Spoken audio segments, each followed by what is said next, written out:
bahwa pertolongan kita adalah di dalam nama Tuhan Allah yang menjadikan langit dan bumi dan yang tidak meninggalkan perbuatan tangannya, serta tetap setia untuk selama-lamanya.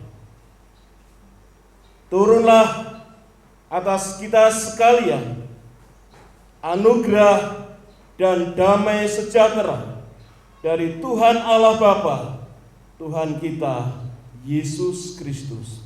Haleluya. Amin. Persilakan untuk duduk kembali.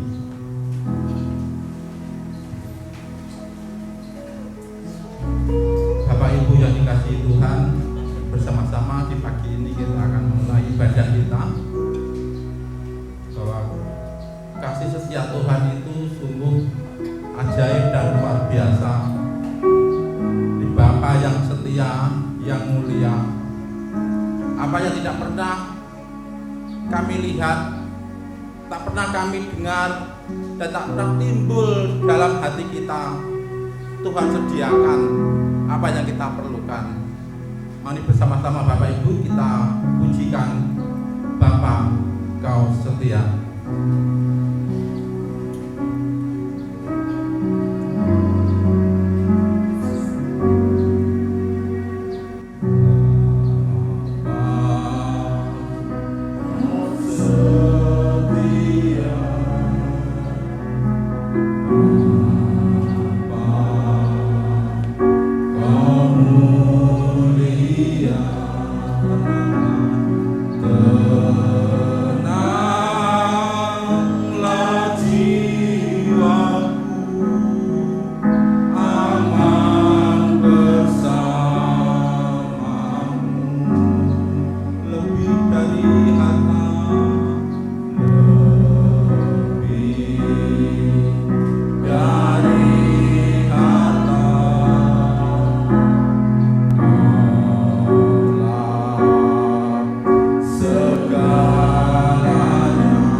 Nama Tuhan Yesus Kristus kami berdoa dan kami bersyukur. Haleluya. Amin. Bapak Ibu yang dikasihi Tuhan Yesus Kristus, shalom. Shalom. Diberkati Tuhan. Diberkati Tuhan. Mau hidup mengandalkan Tuhan. Amin nggih Bapak Ibu. Bapak Ibu yang dikasihi Tuhan, mbok menawi wonten ingkang sampun supe nggih. 2,5 tahun yang lalu saya datang ke sini dan melayani Tuhan, beri kesempatan untuk melayani di sini, dan saat ini saya datang kembali, Pak Bu, dan sekali lagi bersyukur karena kemurahan Tuhan. Tuhan izinkan saya turut berbagi berkat Tuhan untuk jemaat Tuhan di tempat ini. Ngemutaken malih kula santika lare saking Ketanggan, GITJ Ketanggan.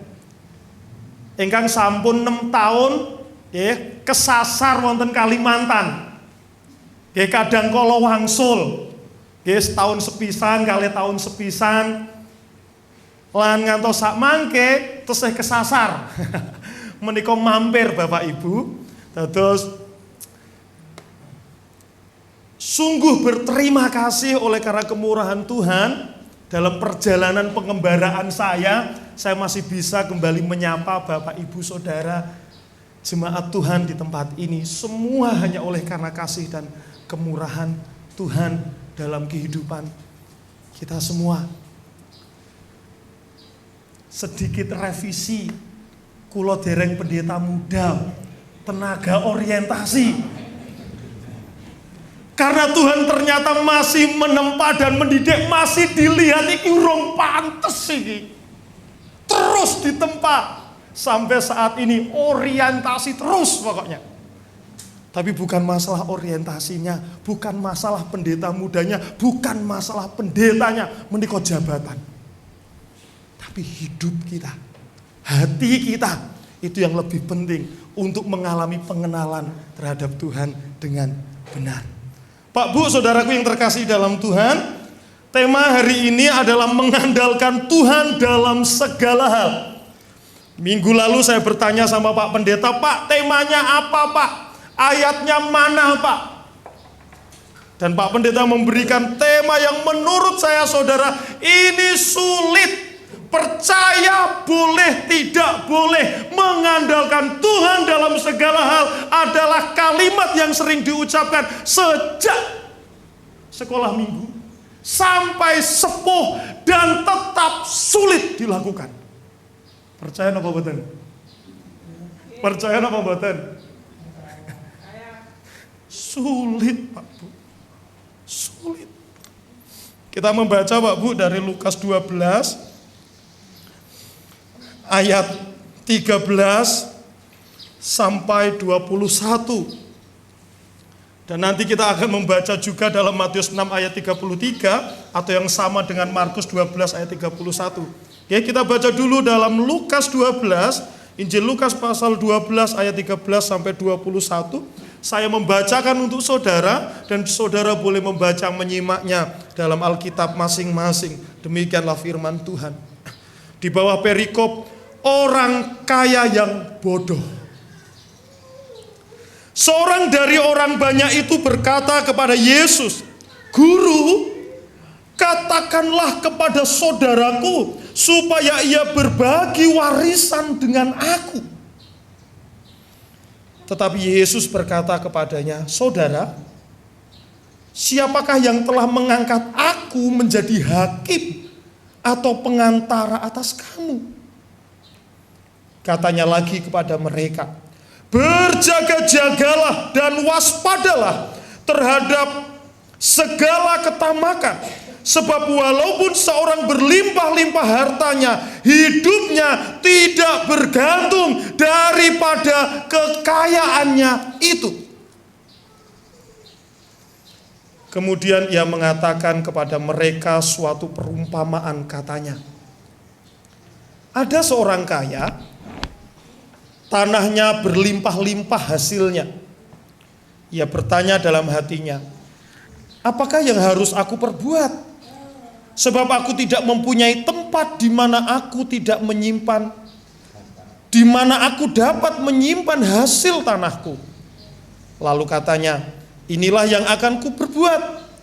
Aku akan merombak lumbung-lumbungku, dan aku akan mendirikan yang lebih besar. Dan aku akan menyimpan di dalamnya segala gandum dan barang-barangku. Sesudah itu aku akan berkata kepada jiwaku, jiwaku, ada padamu banyak barang tertimbun untuk bertahun-tahun lamanya. Beristirahatlah, makanlah, minumlah, dan bersenang-senanglah. Tetapi firman Allah kepadanya, hai engkau orang bodoh, pada malam ini juga Jiwamu akan diambil daripadamu, dan apa yang telah kau sediakan untuk siapakah itu nanti? Demikianlah jadinya dengan orang yang mengumpulkan harta bagi dirinya sendiri, jikalau ia tidak kaya di hadapan Allah. Saudaraku yang terkasih di dalam Tuhan, firman ini datang kepada para murid pada saat itu, saudara. Ada banyak orang yang mengikut Yesus. Bukan 100 atau 200. Bahkan 1000, 2000, ribuan orang datang dan ngintili Gusti Yesus. Di mana Tuhan pergi, ngikut. Ya. Kalau kita sih nggak selalu nggih Bapak Ibu. Nggak selalu di mana Tuhan kita ikut. Kalau dulu ini benar-benar kemana Tuhan pergi, di situ ada banyak dengan berbagai macam motivasi hidup. Banyak orang Kristen ikut. Kemana saja. Tuhan Yesus nyebrang, gerutuk, ikut. Tuhan Yesus nyebrang kemana lagi, gerutuk, ikut. Di mana ada Tuhan Yesus, selalu ada banyak orang di sekitarnya. Luar biasa nggih Tuhan Yesus itu. Saudaraku terkasih dalam Tuhan, tapi ternyata dari sekian banyak orang yang ikut muncul satu orang. Yang pertama adalah orang yang sedang ada masalah. Orang yang bingung kenapa dia sedang kelahi dengan saudaranya, sedang gak akor dengan saudaranya. Kenapa? Urusan warisan. Urusan harta benda. Lalu datang sama Tuhan. Guru, Tuhan kan Mesias katanya. Katanya Tuhan ini kan orang yang berkuasa. Katanya Tuhan ini kan Tuhan yang hebat. Mbok yo saya ditolong. Saudaraku itu nggak mau bagi warisan dengan saya loh Tuhan. Mbok yo datang, temui saudaraku itu loh. Terus nasihati. Biar apa? Biar aku dikasih warisannya. Biar aku dibagi hartanya. Masa iya Tuhan yang katanya maha kasih tega sama aku gak dapat warisan sih?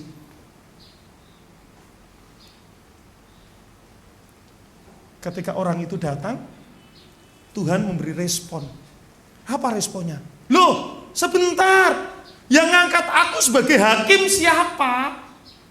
Yang ngangkat aku ini sebagai pengadil di antara kamu siapa?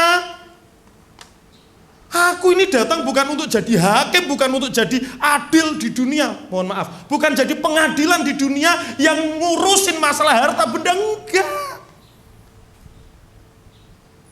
Lalu Tuhan memberi perumpamaan. Ada orang kaya yang bodoh. Dia punya segalanya. Hartanya, tanahnya menghasilkan hasil yang berlimpah-limpah. Hasilnya lebih besar dari tempat yang dia punya. Sehingga dia membuat lumbung yang lebih besar. Menyediakan lahan yang lebih luas. Ditimbunnya hartanya. Ditimbunnya lah hasil dari kekayaannya. Dan dia mengatakan, sudah banyak. Cukup ini turun-temurun. Cukup ini sampai kapanpun. Ya sudah. Aku mau istirahat. Aku mau bersenang-senang menikmati apa yang aku miliki. Wah, ini harapan kita semua nggih. Mengumpulkan banyak untuk generasi mendatang supaya generasi selanjutnya lebih enak atau hidup kita di masa tua lebih damai sejahtera. Biasanya kan ngoten. Kerja keras mas saya sejak muda supaya masa tua saya bisa lebih damai sejahtera. Ini pandangan yang umum bahkan terjadi sampai sekarang Pak Bu. Tapi dari dua cerita, satu kasus orang yang rebutan warisan dan satu kasus perumpamaan dua hal ini, Tuhan memberi respon yang begitu unik. Apa responnya? Tuhan memberikan jawaban. Kalau kita perhatikan ayat 15 dan ayat 21 saudara. Perhatikan di sana Tuhan mengatakan, "Hei kamu, berjaga-jagalah dan waspadalah terhadap segala ketamakan. Sebab walaupun seorang berlimpah-limpah hartanya, hidupnya tidak bergantung daripada kekayaannya itu." Ini bertolak belakang ini. Ayat 15, ayat 21 dikatakan, Demikianlah jadinya dengan orang yang mengumpulkan harta bagi dirinya sendiri, jikalau ia tidak kaya di hadapan Allah. Saudaraku terkasih dalam Tuhan, ini yang dituliskan di dalam Alkitab. Saya semalam sampai jam 12 masih mikir, Pak Bu. Saya diberi tema ini sudah 1 minggu yang lalu. Sabtu atau Minggu pagi, saya lupa. Sabtu kayaknya. Saya tuh sudah mikir, merenung. Pak Pendeta kemarin datang ke rumah. Dolani kulo. Main ke sana. Saya tanya, Pak, ini maksudnya apa? Temanya itu mengandalkan Tuhan dalam segala hal. Tapi ayatnya rebutan warisan, Pak. Napa kula mboten bingung? Coba. Kula terus mikir, apa jemaat bulung wis do gak duwe duit ya? Kok sampai mengandalkan Tuhan, ayatnya berbicara tentang uang. Ndak sesusah itukah jemaat bulung cangkring? Sampai Tuhan, aku gak punya uang, aku mau mengandalkan Tuhan hari ini. Apakah begitu? Ini mikir kula. Apa jangan-jangan sedang banyak penghasilan, terus bingung nyimpen teng pundi? Jika yang kedua, mangke kula simpen ke. Pak Bu. Saudara terkasih dalam Tuhan. Kula nggadahi pitakenan, Pak Bu. Jika kita lahir ke dunia, nggak dikasih nama, tanpa nama, kita hidup atau enggak? Kalau kita lahir ke dunia, nggak dikasih nama, kita hidup atau enggak? Hidupnya. Kalau kita lahir ke dunia, terus nggak punya pakaian, hidup atau tidak? Tetap hidup, nggih. Kalaupun kita lahir ke dunia tidak dengan kekayaan jabatan, nggak sekolah, hidup atau tidak? Hidup nih. Tegesipun apa, Pak? Artinya saudara, ternyata hidup kita lebih penting, lebih utama dibandingkan kekayaannya, dibandingkan sekolahnya, dibandingkan harta bendanya. Karena kalaupun kita tidak punya itu, kita tetap hidup, gitu. Loh Mas, berarti gak untuk sekolah? Mboten ngoten maksudnya kula. Mas, berarti gak untuk kerja, engko duitnya akeh? Mboten ngoten maksudnya kula. Tapi saya mau mengajak saudara untuk melihat satu hal yang lebih prinsip dan penting, yaitu berbicara tentang apa? Hidup kita. Orang merasa hidup kalau punya banyak. Biasanya ngoten. Bahkan dengan punya banyak, dengan jabatan tinggi, merasa hidup dan merasa terhormati. Tetapi Tuhan mengajarkan, enggak gitu. Aku datang ke dunia enggak ngurusin duit, enggak ngurusin warisan.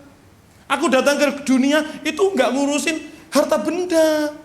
Dan kalaupun kamu hidup itu bukan karena banyak yang kamu simpan, enggak. Tetapi karena kasihku. Karena hidupmu itu ada di tanganku, tangan Tuhan, makanya kamu hidup. Sehingga hidup kita lebih penting daripada pakaian, daripada nama, daripada kekayaan, jabatan, dan harta. Ayat ini didahulukan saudara, ini berbicara kalau kita lanjut baca nanti, ya. Ini akan berbicara tentang hal kekhawatiran. Salah satunya hal kekhawatiran itu ayat favorit kita saudara, Matius 6 ayat 33, kalau di sini adalah Markus 12 ayat 31, demikianlah firman Tuhan. Ya, saya ambil dari Matius 6 ayat 33, wonten ingkang hafal? Karena apa? Oleh sebab itu, maka carilah dahulu kerajaan Allah dan kebenarannya, maka semuanya itu akan ditambahkan kepadamu. Kalau kita membaca ayat ini Pak Bu, yang paling kita ingat pertama kali apa? mesti semuanya akan ditambahkan kepadamu. Gitu? Gitu? Yang kita ingat dari ayat ini, kalau kita membaca ayat ini pasti yang paling kita ugemi, yang kita paling gondeli mesti semuanya akan ditambahkan kepadamu. Kenapa? Karena aku anak Allah. Betul? Tapi perhatikan saudara. Tetapi, kata tetapi itu kata peralihan, dari apa yang terjadi pada saat itu. Dan Tuhan katakan, tetapi carilah dahulu apa? Kerajaan Allah. Kerajaan Allah ini berbicara tentang apa? Sing dieling-eling ditambahkan terus, tapi enggak dieling-eling. Kerajaan Allah ini ngomongin apa toh? Kalau kita berbicara tentang kerajaan, maka kita berbicara tentang kepemimpinannya. Rajanya siapa? Yang jadi tuan siapa? Kalau kerajaan Allah ini berbicara tentang apa? Kedudukan Tuhan Yesus sebagai Raja. Pimpinan tertinggi. Dia yang punya segalanya. Dia yang mengatasi segalanya. Itu kerajaan. Artinya apa? Segala sesuatu yang kita miliki, bahkan segala sesuatu yang kita harapkan, apa yang kita lakukan, itu tetap di bawah kekuasaan Allah, di bawah otoritas kerajaan Allah, yang mana Tuhan Yesus sebagai rajanya. Jadi pemimpinnya.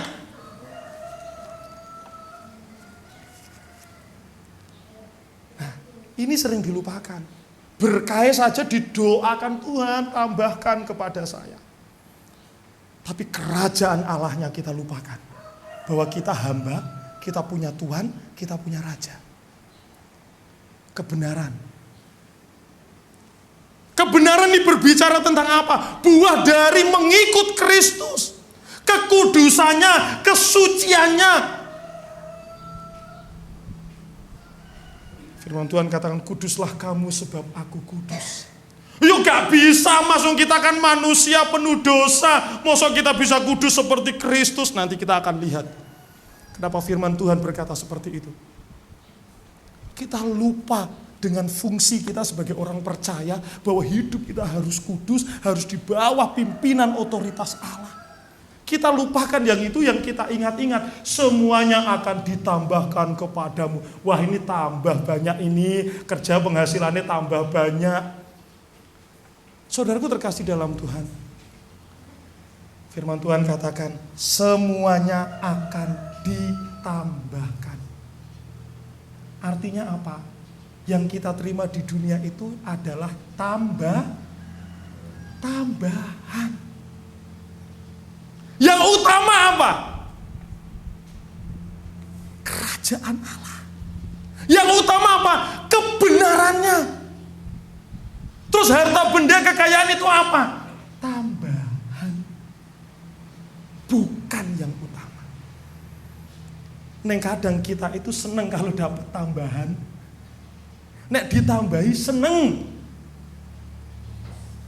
Bonus. Orang kita itu, orang Kristen termasuk itu seneng kalau dapat bonus. Tapi lupa dengan yang utama.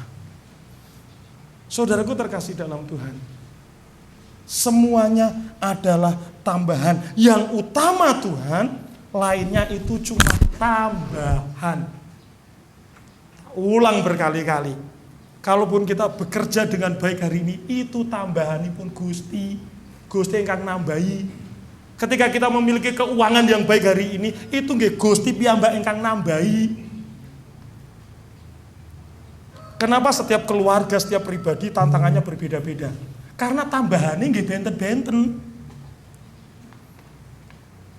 Ada yang ditambah dengan harmonis dalam keluarga, gitu. Neng yo ono sing setiap hari ribut nggih wonten. Neng keuangannya mapan, loh, gitu. Tambahannya berbeda-beda. Tapi sekali lagi, semuanya itu adalah tambahan. Yang kita miliki di dunia hanyalah tambahan. Yang utama siapa? Kristus. Pak Bu, saudaraku terkasih dalam Tuhan, ya. Yang utama di dalam hidup orang Kristen adalah, ini penting nggih, Jangan cari tambahannya, tetapi apa? Kita mengalami kasih Allah. Ini loh yang penting. Kenapa saya katakan harus mengalami kasih Allah? Filipi 2 itu berbicara tentang pengosongan diri Tuhan Yesus. Allah yang mulia, Allah yang begitu luar biasa, Allah yang punya segalanya, tetapi meninggalkan segalanya. Untuk siapa? Untuk saya dan untuk saudara. Dan dia tidak berpikir tentang kejayaannya, dia tidak berpikir tentang kemuliaannya, dia tidak berpikir tentang tahtanya. Yang aku tahu, aku mau datang ke dunia, aku mengasihi manusia, dan aku mau menyatakan kerajaanku. Bukan kerajaan duit, bukan kerajaan tahta jabatan, tetapi kerajaan Allah. Mengalami, sudahkah saya dan saudara mengalami kasih Tuhan itu yang benar-benar luar biasa? Atau mau jarene? Atau hanya katanya Tuhan mengasihi? Kata siapa? Kata Alkitab, Mas. Aku tuh percaya Alkitab firman Tuhan, dan Alkitab ngomong Tuhan itu mengasihi, makasih, maka ya aku percaya sajalah. Alkitab yang ngomong kok. Nanti aku nggak percaya gitu, nanti aku dikira nggak percaya sama Tuhan Yesus, dikira bukan orang Kristen. Tapi lebih dari itu adalah mengalami Tuhan, itu penting. Merasakan kasih Tuhan dalam hidup kita, itu penting Pak Bu. Setelah merasakan apa? Mengenal dulu. Apakah saya dan saudara sudah benar-benar mengenal siapa Allah kita? Apa yang Dia lakukan untuk kita? Seberapa besar pengorbanannya? Seberapa sungguh memperhatikan kita? Apakah sudah mengenal? Menerima Dia? Apakah saya saat ini hanya sebagai orang Kristen yang ikut, sebagai orang Kristen ya semestinya hari Minggu ibadah, pergi ibadah begitu? Atau saya memang pribadi yang benar-benar menerima Tuhan sebagai pemimpin kerajaan surgawi, yang saya mau berdiri di belakangnya, sujud menyembah kepada Tuhan? Atau mungkin ya ritualitas lah Pak. Gereja itu kan lembaga spiritualitas ya, dimana ketika ada gereja, ada orang-orang percaya, maka hadirat Allah dirasakan dan dinyatakan. Tapi yang terjadi terkadang apa? Menjadi lembaga ritualitas. Ya penyembahan, ya berdoa, ya memuji Tuhan, ya kadang mempraktekkan kasih, tetapi tidak merasakan Tuhan, tidak mengalami Tuhan. Piye mas carane? Nggak ngerti saya. Itu pribadi lepas pribadi dengan Tuhan. Hatimu dan hatinya Tuhan. Hati saya dan hatinya Tuhan. Mengalami perjalanan spiritualitas. Jadi enggak ritualitas. Apakah melayani bisa kosong, bisa hampa? Ya sering, saya juga mengalami kok. Kalau saya pelayanan kadang nyanyi, yang penting hari ini ada jemaat datang, tak layani, tak bacakan firman Tuhan, tak khotbahi, dah selesai pulang. Ibadah enggak? Ibadah. Mengalami Tuhan? Enggak. Kenapa? Ritualitas. Bukan spiritualitas. Saudaraku terkasih di dalam Tuhan, menyerahkan hidup kita sungguh-sungguh, segenap hati, jiwa, akal, budi. Artinya apa? Seluruh hidup kita. Kalau berbicara seluruh hidup kita, ini berbicara apa? Ya waktunya kita, pikiran kita, ya tenaga kita, ya pekerjaan kita, bahkan termasuk keuangan kita, itu milik Tuhan.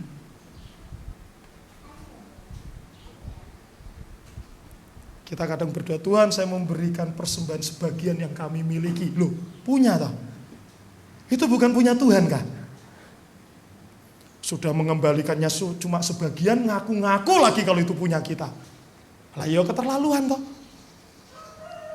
Apa yang kita miliki punya Tuhan, Pak Bu. Kalau engkau punya banyak, Tuhan tambahkan banyak. Kalau kita sukacita Tuhan, tambahkan sukacita yang lebih.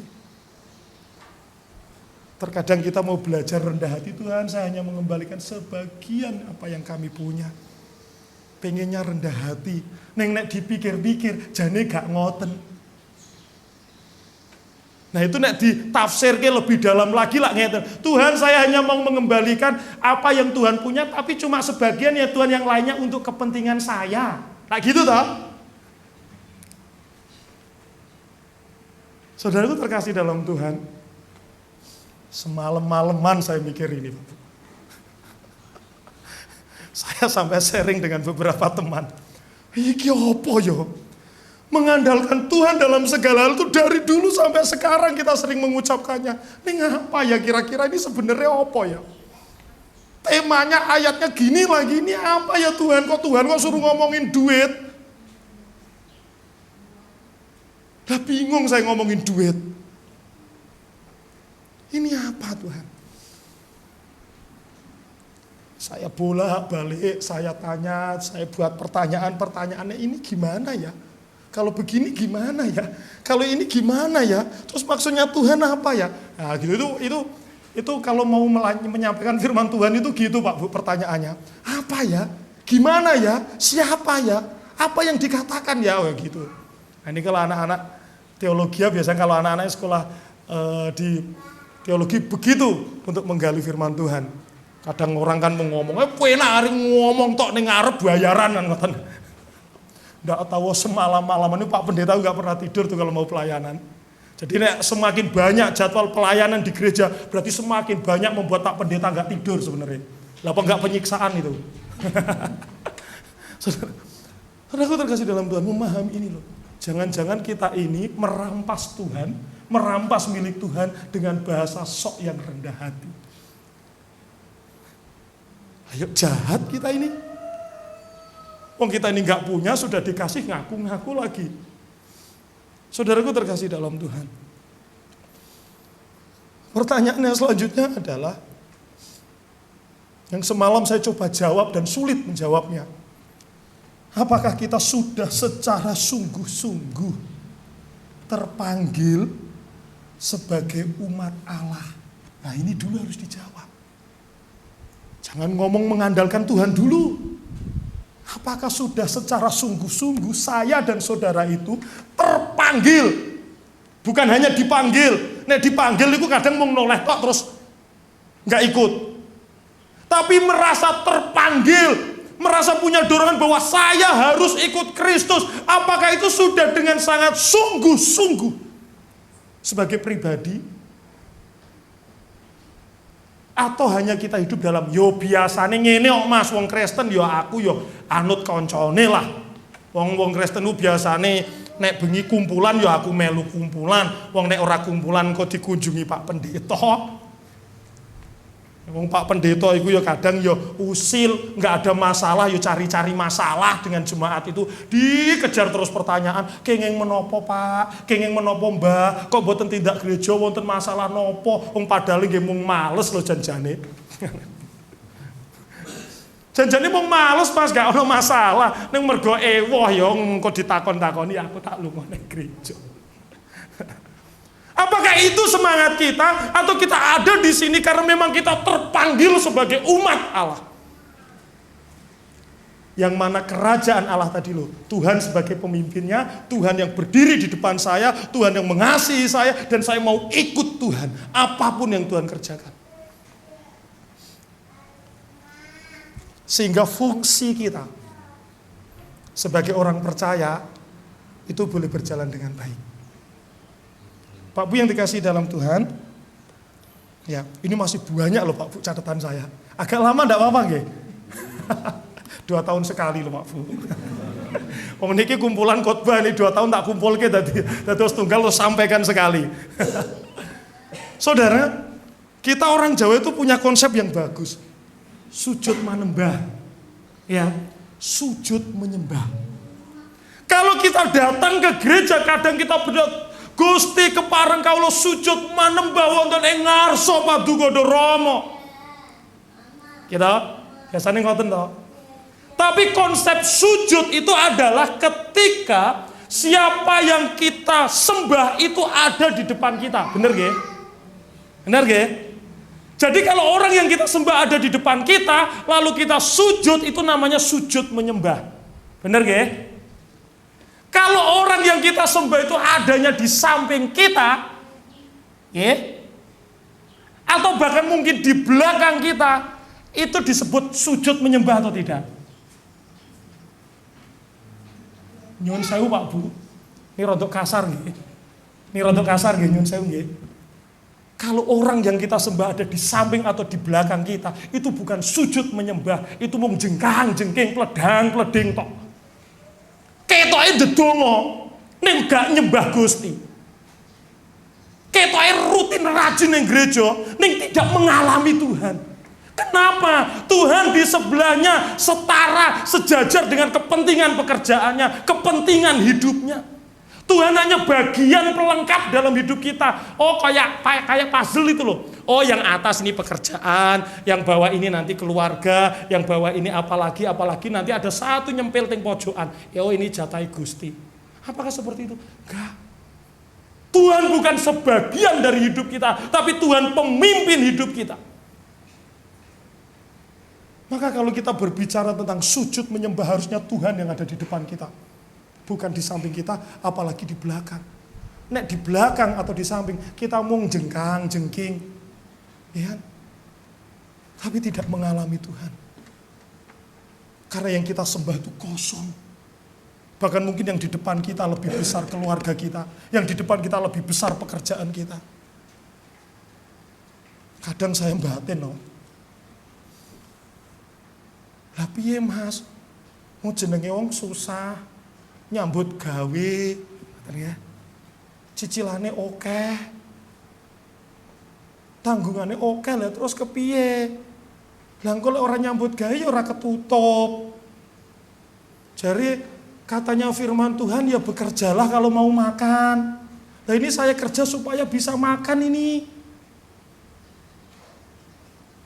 Biasanya ngoten nggih.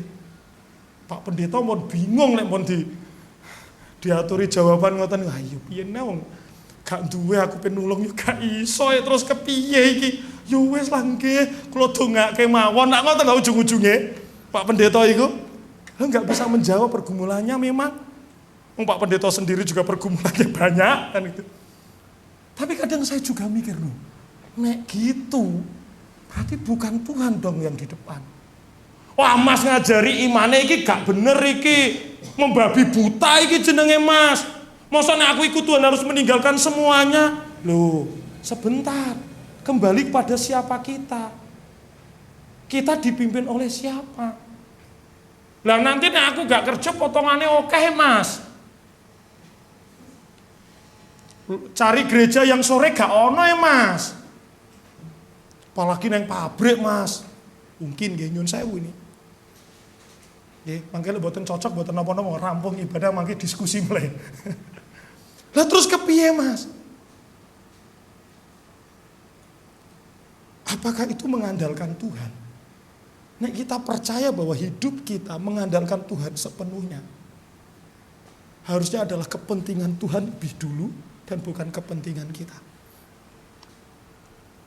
Saudaraku terkasih dalam Tuhan, saya mau menyampaikan bahwa kita ini bukan manusia yang memiliki pengalaman spiritualitas. Tetapi kita adalah makhluk spiritual yang memiliki pengalaman manusia. Nah, ini rada angel iki Pak Bu. Ini adalah kutipan yang saya ambil dari Pierre Tilhert. Dia mengatakan tentang spiritualitas orang percaya. Dan saya memahami ini kok yo angel nggih. Pierre ini mengatakan bahwa kita bukanlah manusia yang memiliki pengalaman spiritualitas. Tetapi kita ini apa? Makhluk spiritual yang memiliki pengalaman hidup sebagai manusia. Loh, terus artinya apa Mas? Pak Bu yang dikasih Tuhan, kita bukan manusia, terus delalah jadi orang Kristen, terus kita melayani, Ya kalau kita umur kita 50 tahun ya melayani sampai 50 tahun. Kalau kita 60 tahun melayani sampai 60 tahun. Kalau 70 tahun ya sampai 70 tahun. Setelah itu mati dan mati sebagai manusia. Jadi kita hanya manusia yang ikut punya pengalaman melayani, pengalaman spiritualitas, lalu mati kembali sebagai manusia.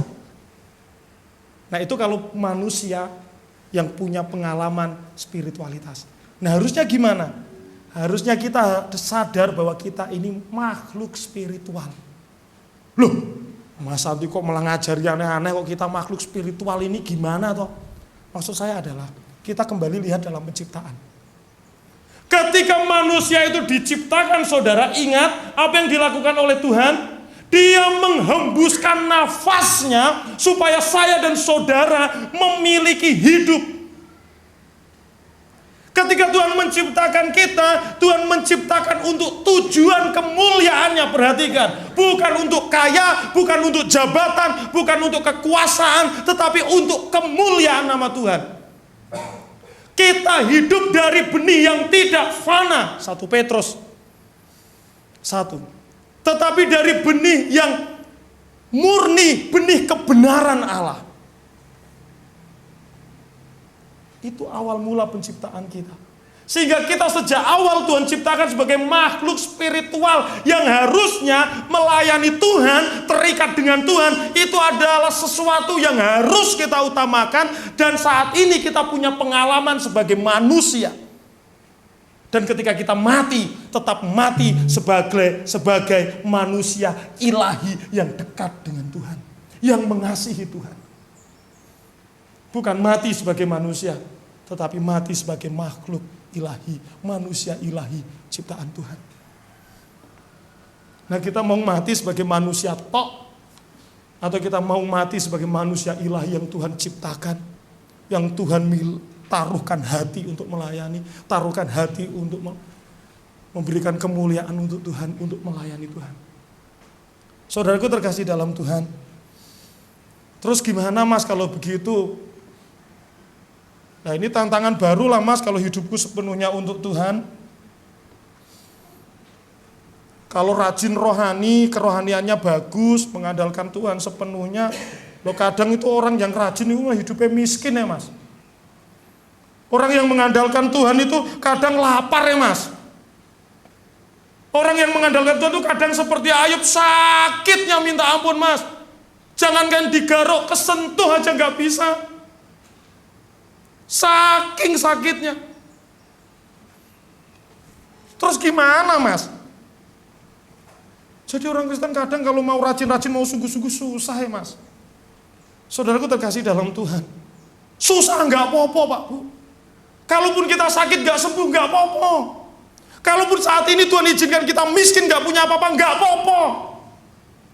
Tapi jangan roh kita yang padam. Jangan harapan kita yang padam. Jangan iman kita yang mati. Gak apa-apa, gak berdosa jadi orang miskin. Gak berdosa jadi orang sakit. Gak salah jadi orang gak punya jabatan. Gak salah. Tetapi kita akan menjadi salah ketika rohnya yang padam. Kenapa? Kita makhluk yang Tuhan ciptakan dengan hembusan nafasnya yang kudus. Bukan boneka manusia. Bukan. Saudaraku yang terkasih dalam Tuhan. Lah nek ngono ya Gusti Allah iku tega Mas. Lah gak ngoten. Lah iya, wong taat katanya semuanya ditambahkan kepadamu. Kok yang saya rasakan kesakitan? Kok yang saya rasakan kesusahan? Saudaraku terkasih dalam Tuhan, kita harus meyakini kalau kita susah wajar karena kita hidup sebagai manusia ya, yang hidup dalam dunia manusia dengan segala kesusahannya. Tetapi percaya saudara, kalau kita hidup sebagai makhluk spiritual, umat ilahi, manusia ilahi Allah, akan ada banyak penderitaan yang menghampiri kita, itu benar. Tetapi justru itu kita bisa melihat diri kita. Apakah yang mengikat paling kuat dalam diri saya? Apakah Tuhan ataukah duit? Ini nggak gampang. Kenapa? Kalau saya akan ngomong begini, yang penting kita punya Tuhan, harusnya kita bahagia. Iya mas, tapi nek sesuk bayar kreditan ya ora tenang. Iya mas, nek besok bayar sekolah ya ora tenang. Dan itu realita yang kita alami. Tetapi harusnya saudara, kalau kita percaya Tuhan tambahkan. Nanti saudara baca dalam ayat-ayat sebelumnya itu dimulai dari burung pipit, ya. 2 ekor burung pipit seduit, ya. Burung pipit yang, nah, saya sama saudara dibandingkan dengan burung pipit itu berharga mana sih kira-kira? Ayo, nah, harusnya lebih berharga kita atau harusnya kan? Wong kita itu ada hembusan nafas Allah loh. Burung pipit itu nggak dihembusi dengan firman Allah loh. Burung pipit yang kecil yang nggak berharga, yang nilainya sangat rendah itu loh, dipelihara Tuhan. Masuk kita nggak dipelihara. Maka semakin sakit rasanya hidup kita dalam dunia ini, maka itu menjadi koreksi. Keterikatan kita dengan dunia biasanya semakin kuat. Kalau kita nggak punya uang, stresnya minta ampun, susahnya minta ampun, berarti keterikatan kita dengan duit lebih besar daripada keterikatan kita akan janji Allah. Nek kita stres karena nggak punya pekerjaan, bingung. Nek kayak saya ini nggak laku-laku Pak Bu. Nek ini membuat saya stres, terus mengutuk Tuhan, menganggap Tuhan tidak mengasihi saya. Berarti keterikatan saya dengan duniawi lebih kencang, lebih kuat daripada keterikatan saya dengan Tuhan. Jadi semakin sakit yang kita rasakan itu tanda, berarti kita masih kuat menggenggam sesuatu yang berasal dari dunia.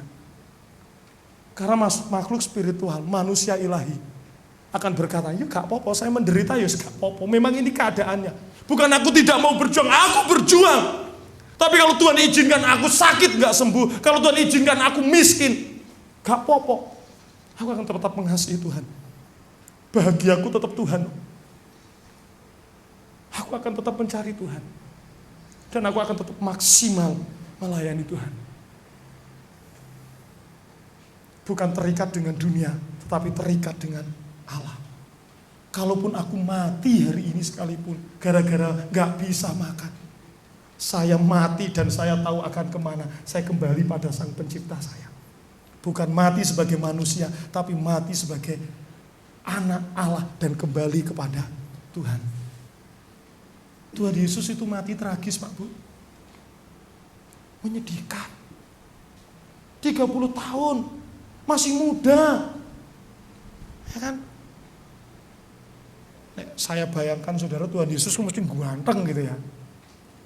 Gagah gitu. Wajahnya berseri-seri penuh dengan kebahagiaan. Tapi dia mati dalam usia 30 tahun. Mati dengan cara tragis secara ukuran manusia. Tapi kenapa Tuhan mau lakukan? Ayo. Nek hitung-hitungan rugi atau untung, loh Gusti Yesus melakukan itu semua untuk apa? Gak ada untungnya, tapi kenapa dia taat, dia setia? Karena dia tahu, saya makhluk spiritual. Saya ciptaan spiritual, akulah spiritual itu sendiri. Akulah Allah itu sendiri. Sehingga kalaupun aku mati, ini bukan kerugian. Karena aku mengerjakan apa yang menjadi hati Allah untuk menyelamatkan umat manusia. Supaya umat manusia mengalami pengenalan terhadap Allah yang benar. Kematiannya itu yang menjadikan nilai berharga dari sebuah kebenaran Alkitabiah. Bukan karena Tuhan kaya. Coba kalau Tuhan itu membawa kekayaannya ke dunia saudara, semua orang tunduk manut loh. Kenapa memilih gak bawa apa-apa? Ya kan? Nah itu kan menarik, perlu kita renungkan dan kita terus pahami dan kita terus dalami dan kita terus bertanya, kenapa ya Tuhan seperti itu?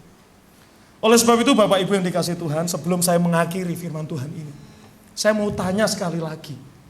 Gak usah dijawab tapi mohon direnungkan. Kalau tema kita hari ini adalah mengandalkan Tuhan dalam segala hal, apa yang kita harapkan sih dari tema ini? Janjane.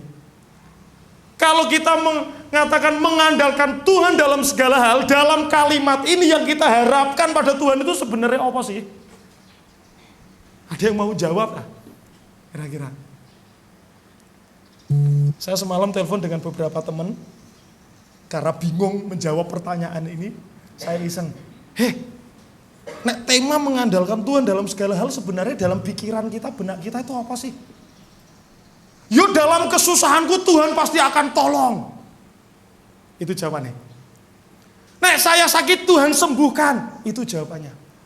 Dalam setiap pergumulanku aku mau menyerahkan hidupku bertumpu sama Tuhan. Ada yang mengatakan gitu. Lah terus tumpuan ini tujuannya untuk apa? Ya supaya Tuhan tolong saya. Bagus kan? Bener kan Pak Bu? Tapi dari semua tujuan itu fungsinya untuk siapa? Yang menikmati siapa? Saya. Lah kok gak lucu? Kok saya mengandalkan Tuhan dalam segala hal supaya hidup saya bahagia, supaya menutupi semua kepentingan saya? Lah terus Tuhannya di mana? Berarti kita percaya sama Tuhan supaya Tuhan nolong kita terus, nyukupi keperluan kita terus gitu nggih? Nah itu yang terjadilah sama dengan kita 5.000 orang yang ikut Tuhan Yesus.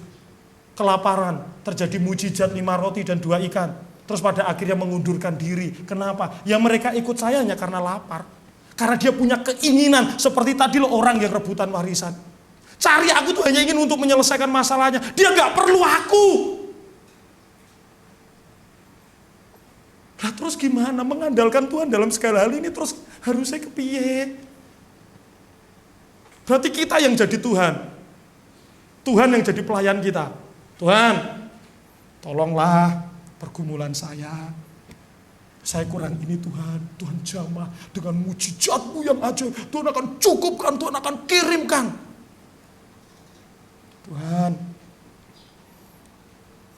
saya ini lagi sakit. Di dalam nama Tuhan Yesus saya beriman. Sakit ini sembuh.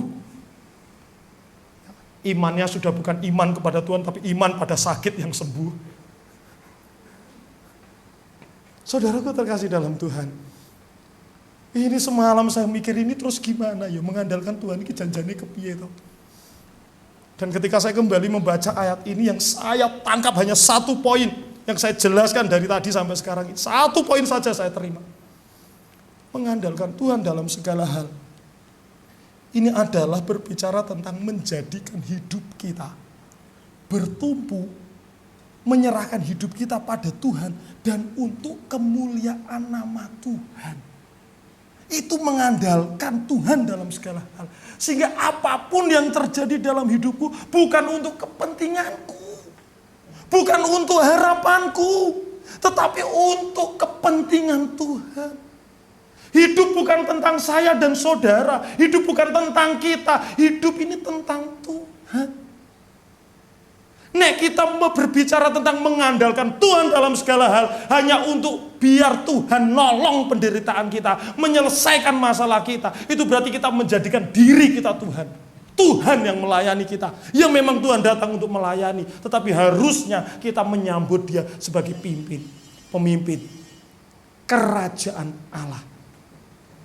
Carilah dahulu kerajaan Allah dan kebenarannya, maka semuanya akan ditambahkan kepadamu. Mengandalkan Tuhan dalam segala hal, maka kita berbicara tentang hidup kita ngugemi gondeli kratoning swarga. Berpegang pada kebenaran, dan itulah hidup yang mengandalkan Tuhan dalam segala hal. Lah terus masalahku kepiye Mas? Keuanganku kepiye Mas? Kalau kita diberi banyak itu tambahan.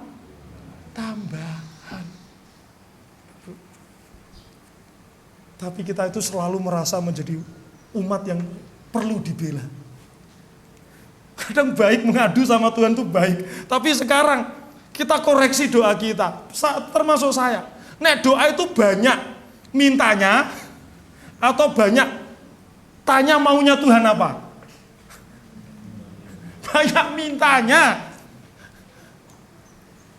Berapa banyak orang yang bertanya, Tuhan apa yang Tuhan kehendaki dalam hidup saya? Tuhan apa yang harus saya berikan untuk kemuliaan Tuhan? Tuhan apa yang harus saya serahkan untuk kemuliaan Tuhan? Tuhan apa yang harus aku lakukan untuk kemuliaan Tuhan? Seberapa banyak kita berdoa seperti itu? Tuhan beri aku hati untuk menyerahkan hidupku, pokoknya murni untuk Tuhan. Seberapa banyak orang yang terus berdoa seperti itu? Saya pun ya enggak Pak Bu. Nek perlu nek sekali berdoa itu cepet-cepet, Tuhan saya perlu ini, saya perlu itu, ndang Tuhan cepet nggih. Wis mendesak ini Tuhan. Sehingga kita selalu mencari mujizat Tuhan dan tidak pernah mencari Tuhan. Kita hanya mau kenyang tapi tidak pernah mau mengenal siapa yang sumber empunya kenyang berkat dalam hidup kita. Saudaraku terkasih dalam Tuhan, keyakinan ini, pemahaman ini yang benar itu yang akan menjadikan hidup kita berani. Berani untuk apa? Berani untuk melangkah dengan iman. Apapun yang terjadi aku mau tetap memuliakan Tuhan. Bukan aku yang dulu, tetapi Tuhan. Karena semuanya tambahan. Namanya tambahan itu, yang namanya tambahan itu enggak pokok. Nek ada puji Tuhan, enggak ada enggak masalah. Karena yang utama dalam hidup kita adalah Tuhan. Ingat, manusia spiritual mati sebagai manusia ilahi kembali pada Tuhan. Bukan mati sebagai manusia duniawi. Kiranya Tuhan memberkati kita. Dan kiranya Tuhan yang akan memberikan peneguhan-peneguhan bagi kita semua. Dalam keterbatasan kita memahami dan mengerti. Tuhan menolong kita. Kita berdoa.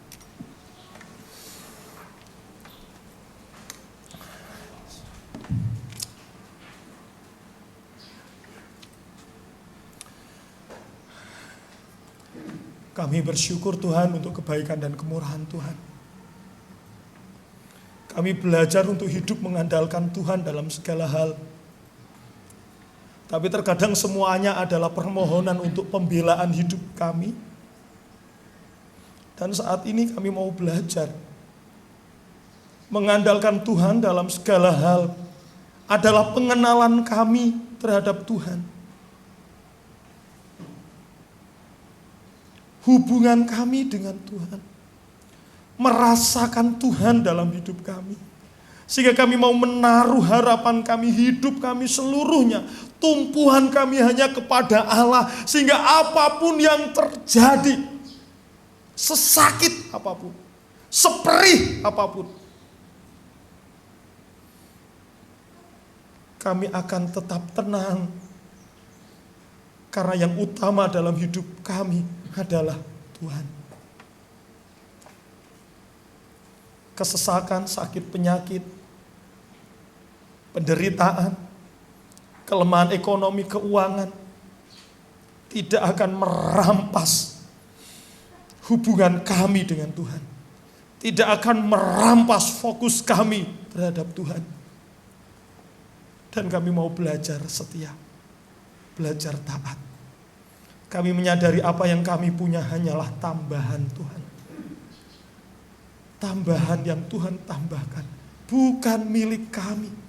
Milik Tuhan semata. Terima kasih Tuhan untuk kasih dan kemurahan. Dan segala kekurangan dan keterbatasan hamba-Mu, ampuni. Ampuni. Tuhan yang akan memberikan peneguhan-peneguhan terhadap jemaat Tuhan di tempat ini. Sehingga firman ini boleh tertanam, dimengerti dan dipahami. Menegur kami, membentuk kami, menjadikan kami semakin rendah hati dan melayani Tuhan dengan sungguh. Terima kasih Bapa. Hamba-Mu berdoa dan bersyukur. Haleluya.